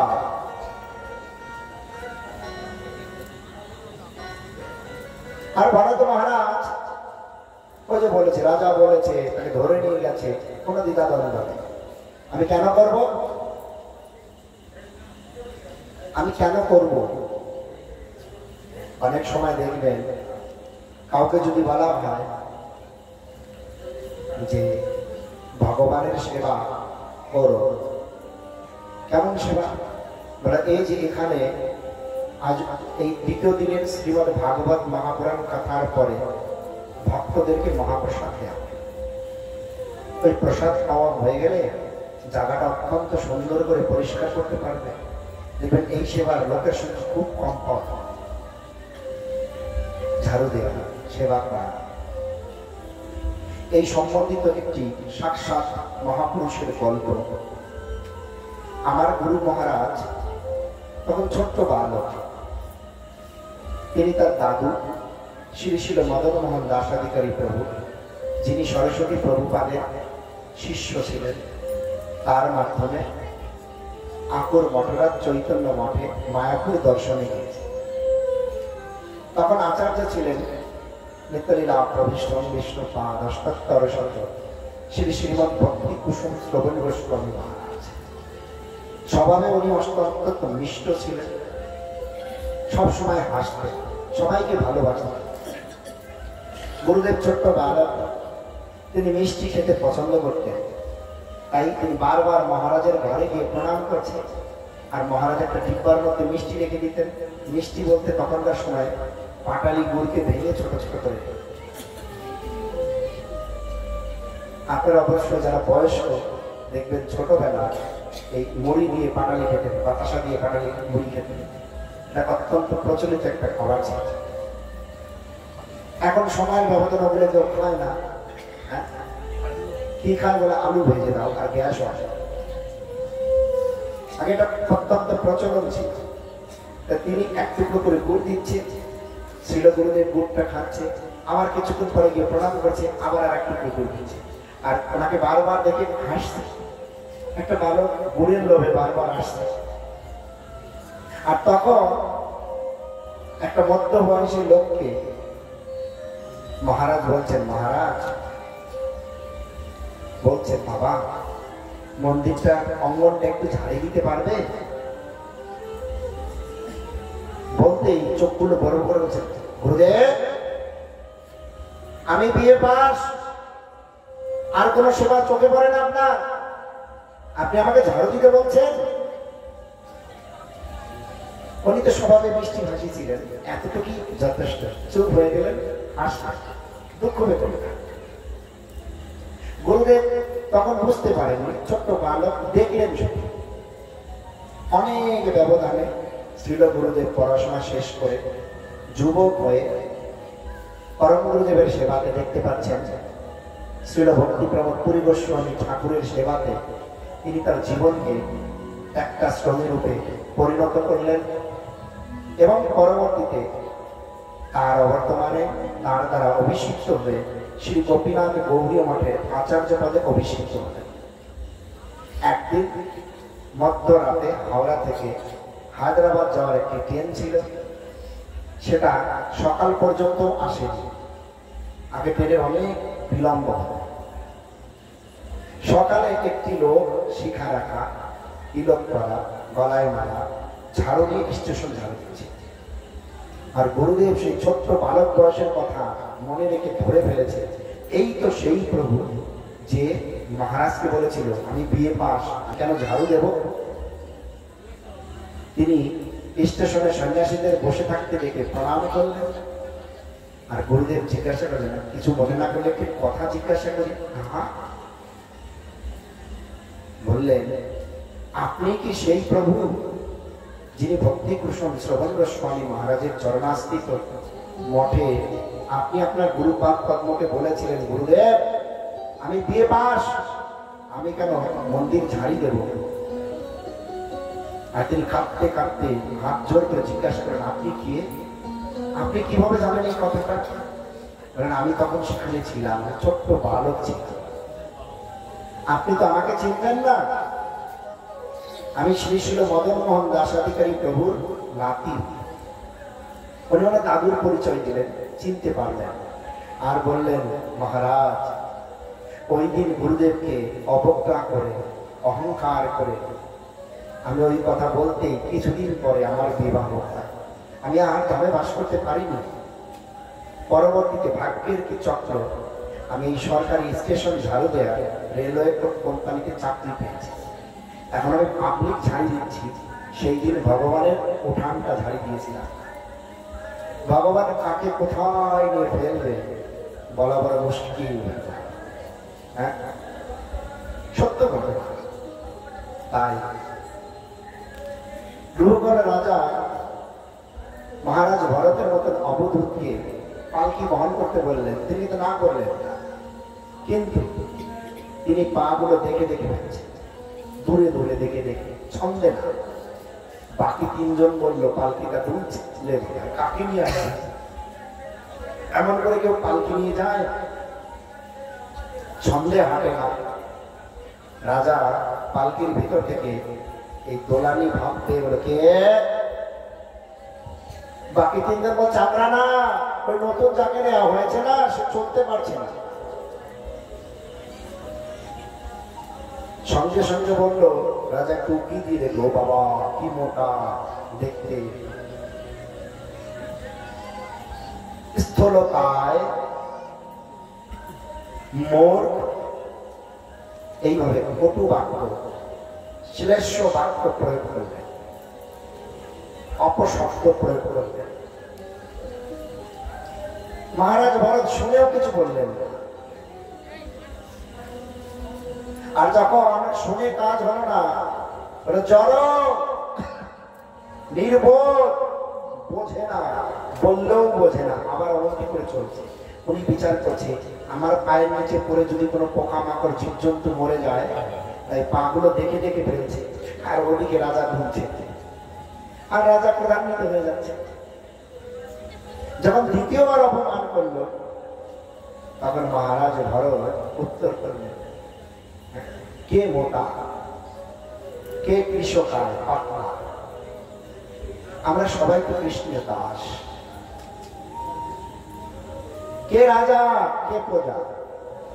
সময়ের ব্যবধানে আপনি ভাবুন, আপনি যদি রাজা হন, আমি যদি দাস হই, আর এটা যদি নিত্য হয়, আমি আপনার পালকি বহন করবো, স্বাভাবিক। কিন্তু এই সংসারে কি এটা নিত্য? সময়ের ব্যবধানে কাল তো আপনি পূজা হতে পারেন, আমিও রাজা হতে পারি। তাহলে আপনি এই ভগবত তত্ত্বকে না মেনে আপনি আমাকে পালকি বহন করার জন্য জোর করছেন, আদেশ করছেন। তাহলে প্রকৃত মূর্খকে, প্রকৃত মূর্খকে আপনি না। হ্যাঁ, যদি মনে করেন আপনি রাজা, আপনি ঠিক আছেন, তাহলে আমি পালকি বহন করছি, এতে আমার আপত্তি নেই। আপনি যদি জোর করেন আমি বহন করবো, কিন্তু তত্ত্ব বিচার করে চলুন না। রাজা পালকি দাঁড় করিয়ে লাভ দিয়ে নেমে আগে দর্শন করে দেখে মহাত্মার গলায় ওই তা উপনয়ন সংস্কার আছে। সঙ্গে সঙ্গে আমি রাজা, আমি ক্ষত্রিয়, ইনি ব্রাহ্মণ, প্রথমত আমার ভুল হয়েছে, পায়ে ধরে ক্ষমা চাইলেন আর বললেন আপনি ইহেন তত্ত্ব কথা বলছেন, আপনি কোন মহাত্মা? দেখতে দিগম্বরের মতো, কিন্তু দিগম্বর নয়, মহাপুরুষ, অবধূত। রাজা তার কাছে হাত জোর করে কাঁদতে কাঁদতে জিজ্ঞাসা করছে আপনি আমাকে তত্ত্বজ্ঞান দিন, আমি জানতে চাই। এইভাবে মহারাজ ভরতের কাছে এই সৌরীর দেশে রাজা তার সমস্ত পার্শ্বদেরকে নিয়ে তত্ত্বোপদেশ শ্রবণ করলেন আর তাদের জীবনকে ধন্য করলেন। তাই কালের স্রোতে এই জীবাত্মা ভেসে চলছে, ঠিক যেমনটি করে জলের স্রোতে খড়কুটো ভেসে যায়। জলের স্রোত যেদিকে যায় খড়কুটো সেই দিকে ভেসে যায়। ভাসতে ভাসতে সময়ের ব্যবধানে কতগুলো খড়কুটো ওদিকে যাবে, কতগুলো এদিকে যাবে। খড়কুটোর স্তূপ বলবে না তুমি ওদিকে কেন যাচ্ছ, তুমি এদিকে কেন যাচ্ছ। কতগুলো খড়কুটো এসে আবার স্তূপে মিলিত হবে। তদ্রূপ কালের স্রোতে এই সংসারে একটি জীব মৃত্যু হচ্ছে, মানে ছেড়ে চলে যাচ্ছে, একটি জীবের জন্ম হচ্ছে, মিলিত হচ্ছে। সময়ের ব্যবধানে আমিও থাকবো না, সুকুমার প্রভু থাকবে না, জিতু প্রভু থাকবে না, আদর করাও থাকবে না। হ্যাঁ, কোথা থেকে মাঝখানে এসে আমরা সব আমার করে দিয়েছি। প্রকৃত আমার বলতে একমাত্র ভগবান। আমার বলিতে প্রভু আর কেহ নাই, তুমি আমার মাত্র পিতা বন্ধু ভাই। একমাত্র ভগবান, ভগবান ভিন্ন আর আচরণ কেউ না, সব কিছু কিছু। শ্রীমদ ভাগবত মহাপুরাণ কথাতে যখন অনেক লোক বলে মহারাজ আপনি কাজ করবেন, অনেক কীর্তন করবেন, কিন্তু আজ সকালে জিতু বগুড়া কথা আয়োজন করছে, আমাকে গিয়ে বলছে আপনার কীর্তন করার দরকার নেই, আপনি 4 ঘন্টা কথা করবেন। একদিনে সুর চেঞ্জ হয়ে গেছে, একদিনে তার সুর চেঞ্জ হয়ে গেছে। আয়োজন করে কে শুনলো শুনলো, না শুনলো না শুনলো, কে আসলো আসলো না আসলো না আসলো, আপনি 4 ঘন্টা কথা করবেন আর কিচ্ছু করবেন। একদিনে তার সিদ্ধান্ত চেঞ্জ হয়ে গেছে। আমার দরকার নেই রাজগান। ভাগবতের কোন লীলাতে রাজগান আছে? ভাগবতের গোপীদের লীলাতে, রাসলীলাতে কৃষ্ণ যখনই রাসলীলা প্রবেশ করলেন, রাধারানীকে নিয়ে চলে গেলেন, রাসলীলা সেরে চলে গেলেন, গোপীগণ কান্না শুরু করলেন। নাচটা কোথা থেকে আসবে? হ্যাঁ, ভাগবত ভক্তি গ্রন্থ, ভক্তি গ্রন্থে নববিধ ভক্তিকে শেখানো হচ্ছে। শ্রবণ, কীর্তন, অর্চন, বন্ধন, দাস্য, সত্য, আত্মনিবেদন, আদর্শ।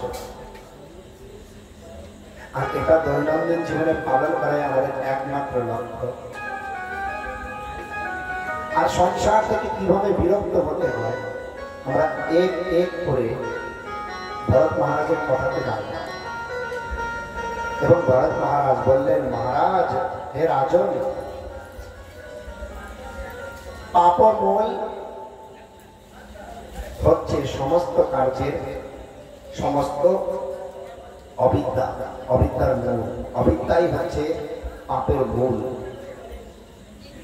এই অবিদ্যার জন্যই অন্ধকার, অজ্ঞানতার জন্যই আমরা পাপ কাজে আসক্ত চিত্ত হই। অবিদ্যার জন্য আমরা পাপ কাজে আসক্ত চিত্ত হই। অবিদ্যা আমাদের মধ্যে শিখব বুদ্ধি জাগরণ হয়। অবিদ্যার জন্যই আমরা একজন আরেকজনকে নিন্দা করি। অবিদ্যার জন্যই আমরা এই সংসারে আসক্ত চিত্ত হয়ে পড়ে আছি। আর ভাগবতের কাজ হচ্ছে অবিদ্যাকে ছেদন করা। তাই ভরত মহারাজের কথার মাধ্যমে দ্বিতীয় দিবসের কথা আমরা এখানেই বিশ্রাম দিচ্ছি। আপনারা এই সংসারে কর্তব্য কর্ম করে নিরাসক্ত হয়ে ভগবত আরাধনা করুন।